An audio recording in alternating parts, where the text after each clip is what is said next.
वाला था और नए साल के पहले ही दिन में सावित्री के दोनों बेटों की शादी होने वाली थी। सावित्री बहुत खुश थी। उसका सपना जो पूरा होने वाला था, घर में 2 बहुएं आएंगी, मेरा घर खुशियों से भर जाएगा, कितना मजा आएगा, नया साल और नई खुशी एक साथ शुरू होगी। लेकिन सावित्री को नहीं पता था कि नए साल में खुशी नहीं दुख का पहाड़ आकर दरवाजे पर दस्तक देने वाला था। सावित्री ने अपने दोनों बेटों के लिए खुद लड़की पसंद की थी।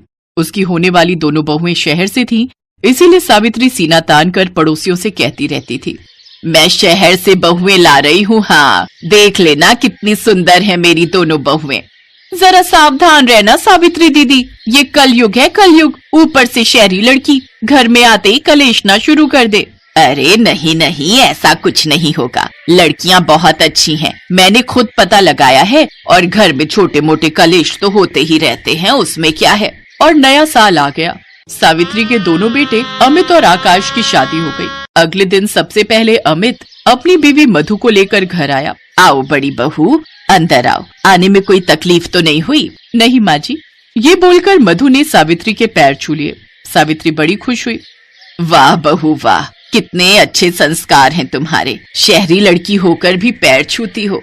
क्यों नहीं माँ जी, बुजुर्गों के पैर छूने में शांति मिलती है। वाह वाह वाह, क्या उच्च विचार हैं तुम्हारे। सावित्री अपनी बड़ी बहू की तारीफ कर ही रही थी कि तभी उसका छोटा बेटा आकाश अपनी बीवी पूनम को लेकर आ गया। माँ जी प्रणाम। अरे वाह, मेरी छोटी बहू भी आ गई, जीती रहो बेटी। लेकिन तभी मधु ने कहा, पूनम तू? मधु तू इस घर में क्या कर रही है? मैं इस घर की बड़ी बहू हूँ, मैं भी इस घर की बहू हूँ, छोटी बहू। क्या तू मेरी देवरानी है? नहीं, ये नहीं हो सकता, मैं तेरे साथ नहीं रहना चाहती हूँ। चल चल, तेरे साथ भी कौन रहना चाहती है, चल हट। सावित्री, अमित और आकाश हैरान हो गए। तुम दोनों एक दूसरे को पहचानती हो क्या? ये मेरे कॉलेज में थी, 1 नंबर की चुड़ैल लड़की है ये। हाँ, तू है चुड़ैल, कॉलेज में 100 लड़कों के साथ घूमती थी और यहाँ आकर अच्छी बहू बनने का नाटक कर रही है। अरे जा जा जा, तू तो 1000 लड़के घुमाती थी, चुड़ैल कहीं की। दोनों घर के बाहर खड़े होकर ये सब करने लग गई और बाहर पड़ोसियों की भीड़ जमा हो गई। सावित्री तो हैरान रह गई। अरे ठीक है, बाद में लड़ लेना, पहले अंदर तो आ जाओ तुम दोनों, बाहर सब लोग देख रहे हैं। अरे देखने दीजिए, मैं किसी से डरती हूँ क्या? मेरे भैया पुलिस में हैं। हाँ तो मेरे जीजा जी भी आर्मी में हैं। अब बोल चुड़ैल। दोनों अपने मुंह से गंदगी निकालने लगी। पड़ोसियों का क्या है, वो तो हर झगड़े में मजे ही लेते हैं। अमित और आकाश ने बहुत समझाकर दोनों को घर के अंदर भेजा। सावित्री खड़ी की खड़ी रह गई। एक पड़ोसी ने उसे टॉन्ट मारकर कहा, सावित्री दीदी हैप्पी न्यू ईयर जी।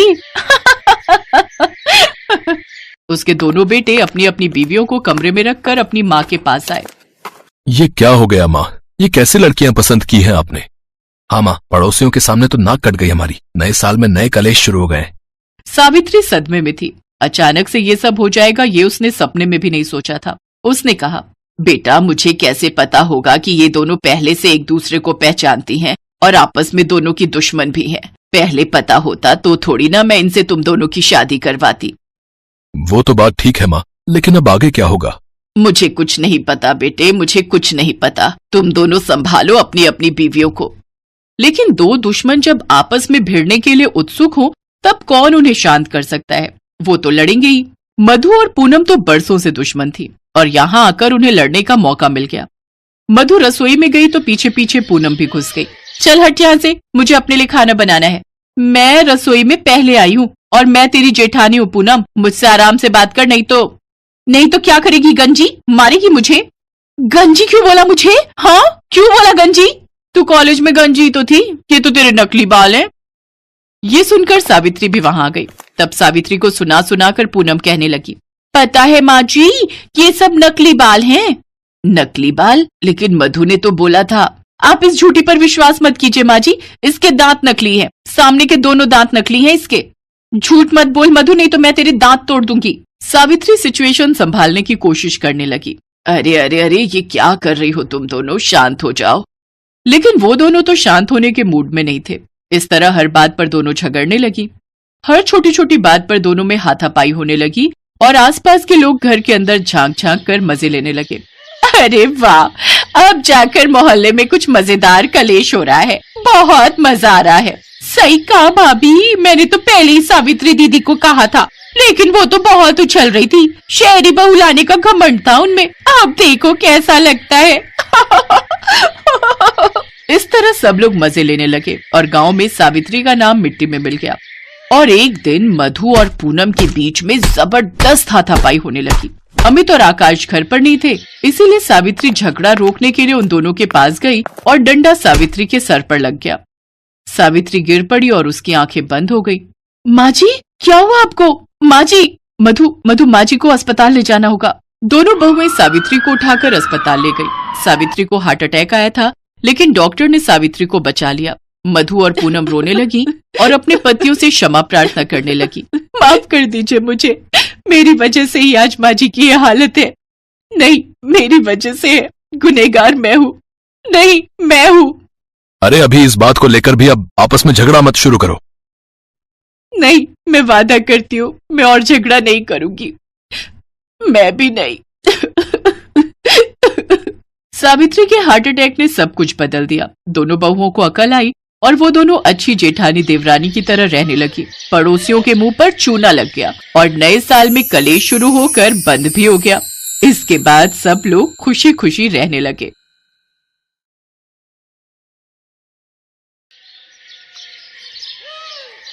अरे ये त्रिमूर्ति अभी तक उठी कि नहीं? इन तीनों को जरा भी चिंता नहीं कि इतनी ठंड पड़ी है, अपनी सास को गर्मा गर्म चाय ही बनाकर दे दे। ये कहकर पुष्पा रानी अपनी बहुओं के कमरे में जाती है।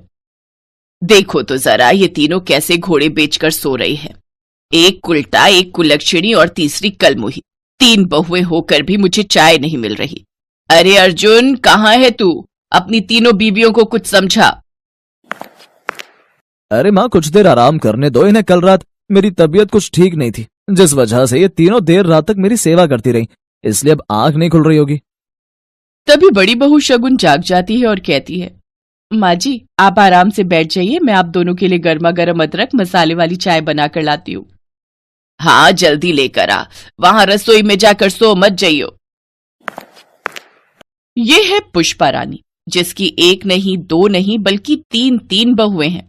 जी हाँ, दरअसल अर्जुन की पहली बीवी है शकुन, जिसके साथ अर्जुन की विधि विधान से अरेंज मैरिज हुई थी, लेकिन फिर पता चला कि वो मां नहीं बन सकती, जिसके चलते उसकी दूसरी शादी हुई शीतल से, फिर तीसरी शादी हुई अंकिता से। अर्जुन की तीसरी शादी का कारण कुछ अलग ही था। एक बार अर्जुन के पिता को बिजनेस में अच्छा खासा नुकसान हुआ था, जिसकी भरपाई उसके दोस्त यानी अंकिता के पिता ने की थी, और इसके बदले में उसने मरते समय अपनी बेटी की शादी अर्जुन से करवा दी थी। इस तरह अर्जुन बन गया 3 पत्नियों का इकलौता पति। तीनों बहुएं भले ही थी एक दूसरे की सौतन, लेकिन तीनों में दोस्ती अच्छी खासी थी। एक रोज तीनों रसोई में खाना बना रही होती हैं, तभी तीसरी पत्नी अंकिता कहती है, आपको पता है शगुन दीदी और शीतल दीदी, मेरी सहेली है ना, वो अपने हनीमून के लिए स्विट्जरलैंड जा रही है। वहां वो ठंडी ठंडी वादियों में अपना हनीमून एंजॉय करेगी। क्या, स्विट्जरलैंड? वाह यार, मेरा भी बड़ा मन था कि मैं भी अपने हनीमून पर कहीं बाहर जाऊं, लेकिन अर्जुन जी तो मुझे कहीं लेकर ही नहीं गए। हाँ तो मुझे कौन सा लेकर गए थे? मैं तो खुद हनीमून के लिए पेरिस या कनाडा जाना चाहती थी, लेकिन मेरा ये सपना अब सपना बनकर ही रह गया। अरे तो मैं भी कहाँ गई हूँ हनीमून मनाने कहीं बाहर। मेरा हाल भी तो वही है जो आप दोनों का है। मेरा हनीमून भी इस 4 दीवारी तक ही सीमित रह गया। वैसे मेरे पास एक आइडिया है, क्यों ना हम तीनों अर्जुन के संग एक साथ हनीमून पर कहीं बाहर किसी बर्फीली जगह पर जाए। वाह अंकिता, मैंने तो इस बारे में सोचा ही नहीं। मैं तो अभी से सोच कर एक्साइटेड हो रही हूँ। मैं और अर्जुन तो अपने हनीमून पर बहुत रोमांस करेंगे। हाँ तो हम कौन सा वहां भजन कीर्तन करेंगे, और नहीं तो क्या, मैं कौन सा वहां भजिए तलने जा रही हूँ। मैं अपने अर्जुन के साथ ठंडी ठंडी बर्फीली वादियों में हनीमून एंजॉय करूंगी। उनकी ये बात उनकी सास सुन लेती है और अपने मन में सोचती है, अच्छा तो ये तीनों कलमुहियां अपना हनीमून एंजॉय करना चाहती हैं। ये तीनों चुड़ैले मिलकर मेरे बेटे की जेब खाली करना चाहती हैं, लेकिन मैं भी इनकी सास हूं, मैं ऐसा होने नहीं दूंगी। अब देखना इनके हनीमून पर कैसे ग्रहण लगाती है ये पुष्पा रानी। अर्जुन की तीनों पत्नियां उससे हनीमून पर जाने की जिद करती हैं और अर्जुन उनकी बात मान जाता है। तीनों ही दिसंबर महीने की कड़ाके की ठंड में मनाली जाने का प्लान करती हैं और इसके लिए वो शॉपिंग भी कर लेती हैं। 2 दिन बाद जब वो लोग मनाली के लिए निकलने लगते हैं तो पुष्पा रानी अपनी तबीयत खराब होने का बहाना बनाने लगती है। आह आह अर्जुन, मेरे पेट में बहुत दर्द हो रहा है, मेरी तबीयत मुझे कुछ ठीक नहीं लग रही। तुम परेशान मत हो माँ, हम कहीं नहीं जा रहे, हम सब यहीं हैं आपके पास। मैं अभी डॉक्टर को फोन करता हूँ। लेकिन अर्जुन, हमने होटल बुक करवा लिया और सारी तैयारी भी कर ली है। इस वक्त मेरी माँ से ज्यादा इंपॉर्टेंट मेरे लिए कुछ भी नहीं है। हनीमून पर हम बाद में भी तो जा सकते हैं। अर्जुन डॉक्टर को बुलाता है, वो उसे गैस की गोली देकर चला जाता है। फिर कुछ दिन बाद वो तीनों फिर से अर्जुन को मनाली जाने के लिए मना लेती हैं, लेकिन उससे पहले ही उनकी सास चुपके से उनके होटल की बुकिंग कैंसिल करवा देती है और फिर अगले हफ्ते तक मनाली में कोई भी होटल खाली नहीं होता। जब उन्हें ये बात पता चलती है तो वो अपना सिर पकड़ लेती हैं। क्या होटल की बुकिंग कैंसिल हो गई? एक बार फिर हम तीनों का हनीमून का सपना चकनाचूर हो गया। डोंट वरी डार्लिंग, बस एक हफ्ते की तो बात है, फिर हम सब चलते हैं ना हनीमून पे। इस तरह तीनों बहुओं का सपना सपना बनकर ही रह जाता है। फिर जब पुष्पा रानी अपने कमरे में होती है तो वो हंसते हुए खुद से कहती है, देखा कैसे इन तीनों का हनीमून का सपना मैंने 2 बार चकनाचूर कर दिया। अरे पुष्पा नाम समझकर हमको फ्लावर समझे क्या? फ्लावर नहीं, फायर है हम, फायर। ओह, तो ये सब सासू माँ का ही किया धरा है। वो जाकर सारी बात अपनी दोनों सौतनों को बताती है। फिर वो दोनों मिलकर एक प्लान बनाती हैं। 1 हफ्ते बाद जब मनाली जाने वाला दिन आता है तो तीनों बहुएं अपनी सास के नाश्ते में ऐसी दवा मिला देती हैं जिससे उसे अगले 3 दिन तक गहरी नींद आ जाती है और फिर वो तीनों मनाली जाने के लिए निकलने लगती हैं। तभी अर्जुन कहता है, अरे माँ कहाँ है? मैं उनसे मिलकर आता हूँ।